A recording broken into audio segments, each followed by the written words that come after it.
This is Kelso Surgeon. Welcome again to another session of Handicapping 101.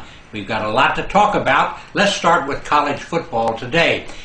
Coming off two standout weekends in college football, and this Saturday I released my biggest football game of the season, my 200-unit college football game of the year, and I prepared for it very well the last 2 weeks. For instance, last week I released 4 big game plays. I won them all.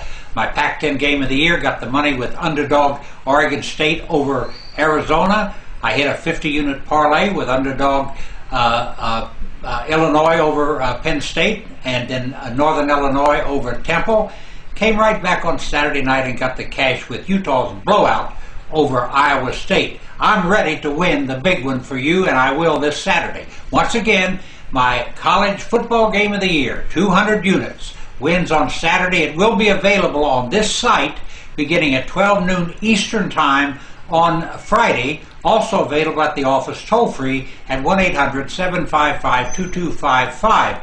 Now let's talk a bit about college football. I know that some of you who went to your newsletter on the website today probably were a little stunned to see that Oregon was rated #1 in my top 25, and Alabama, which lost at South Carolina last week, was ranked #2. I mean, like, what happened? Everybody else dropped Alabama to 8, 9, 10 in their ratings or whatever. Well, they're idiots. Let me tell you something. Alabama had won 19 games in a row. They finally lose a football game, and do you mean to tell me that they are not as good after they lost as they were going in? It just doesn't happen. I don't react to all the foolishness that goes on in the media or whatever. Alabama is still a standout football team, probably will play again for the national championship. I'm not changing my ratings or my mind at all. Oregon and Alabama are the best 2 football teams in the country, hands down. Better than Ohio State, better than Boise State, better than TCU. You run them right on down the board, and in the end, Oregon and Alabama stand out. I stand by my original thoughts. Don't play any games with a loss.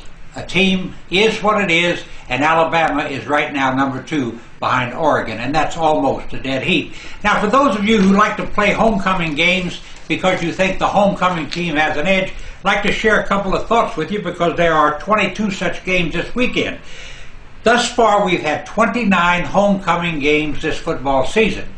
The home team is 11-18 straight up, but get this rather stunning figure.